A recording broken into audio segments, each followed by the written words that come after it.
28 તારીખે રાજ્ય સરકારે પરિપત્ર કર્યો અને પરિપત્રના પારા 2 માં લખ્યું છે કે વ્યક્તિગત સર્વે કરી અને 20 દિવસમાં અહેવાલ મોકલવો।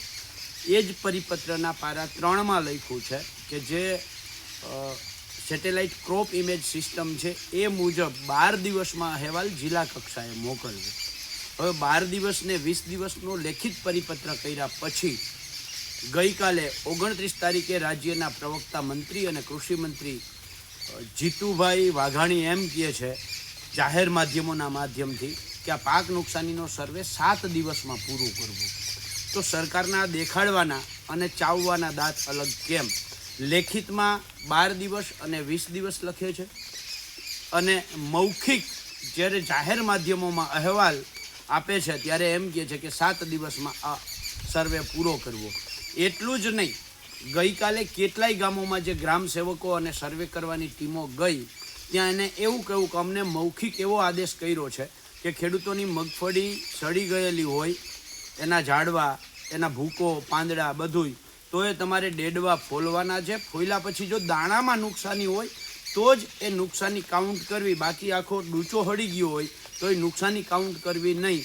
ત્યારે રાજ્ય સરકારશ્રીને મારે સીધું કહેવું છે કે આ ગ્રામ સેવકોને તમે જે મૌખિક આદેશ કર્યો એ લેખિત આદેશ નથી કરી શકતા? લેખિત આદેશ કરવો તો ને, ચલો લેખિત આદેશ ના કર્યો અને તમારો ગ્રામ સેવક ખેડૂત પાસે જશે અને ડેડવા ફોલશે અને દાણાની અંદર જો નુકસાની નહીં હોય તો એ નુકસાની કાઉન્ટ નહીં કરે તો એ સર્ટિફિકેટ આપશે કે તમારી મગફળીની અંદર કોઈ નુકસાન નથી, તમે ટેકાના ભાવે આ મગફળી વેચી શકો છો। ગ્રામ સેવક જે મગફળીને ઓકે કહે છે એ જ મગફળી ટેકાના ભાવે જ્યારે રાજ્ય સરકારની બીજી સંસ્થા પાસે વેચવા જશે ત્યારે એમાં ભેજ અને હવા કઈ અને એને કાઢી મૂકવામાં આવશે। માનનીય જીતુભાઈ વાઘાણી આ બાબતે બહુ સ્પષ્ટ ખુલાસો કરે કે ખેડૂતોની જે મગફળીને ગ્રામ સેવકોએ ઓકે કહી છે એ મગફળીને ટેકાના ભાવે ખરીદીમાં કોઈ રોકશે નહીં, નહીતર સરકાર બે મોઢાની વાતો બંધ કરે, મૌખિક આદેશો કંઈક અલગ કરે અને લેખિત આદેશો કંઈક અલગ કરે। આ જે છે આ ખેડૂતો સાથે સંપૂર્ણ નાટક છે।